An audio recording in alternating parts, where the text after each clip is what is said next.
Welcome back to our channel. నేను మీ భార్గవి. ఈరోజు మనం ఒక మంచి స్వీట్ రెసిపీ చూసేద్దాము. నాకు పాలు తాగడం అంటే అస్సలు ఇష్టం ఉండదన్నమాట. ఆ పాలు వేస్ట్ అయిపోకుండా ఇలాంటివి ఒక స్వీట్స్ చేస్తూ ఉంటాను.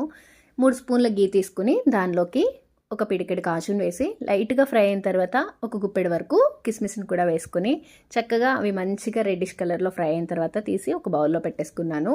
అదే ప్యాన్లోకి నాన్ రోస్టెడ్ సేమియాని కూడా యాడ్ చేసుకుని చక్కగా గీలో రెడ్ కలర్ వచ్చే వరకు ఫ్రై చేసేసుకుని ఒక 1/2 లీటర్ వరకు మిల్క్ని యాడ్ చేసుకున్నాను. అవి కూడా కాచిన పాలను యాడ్ చేసుకున్నాను. వీటిని చక్కగా మూత పెట్టి ఒక పొంగొచ్చే వరకు కూడా ఉడికించుకున్నాను. సేమియా మంచిగా ఉడికిందో లేదో అనేది ఒక్కసారి బాయిల్ అయిన తర్వాత చెక్ చేసుకుని అప్పుడు మనం స్వీట్నెస్కి సరిపడిన షుగర్ని కానీ మిల్క్ మేడ్ని కానీ లేదా బెల్లం కానీ యాడ్ చేసుకోవచ్చు. ఈ స్టేజ్లో షుగర్ మొత్తం మెల్ట్ అయిపోయిన తర్వాత ఒక 1/2 స్పూన్ ఇలాచీ పౌడర్ని కూడా యాడ్ చేసుకుని మనం ముందుగా ఫ్రై చేసి పెట్టుకున్న డ్రై ఫ్రూట్స్ అన్ని యాడ్ చేసుకుని స్టవ్ ఆఫ్ చేసుకుంటే ఎంతో easy tasty semiya payasam ready. Thanks for watching. Please do subscribe.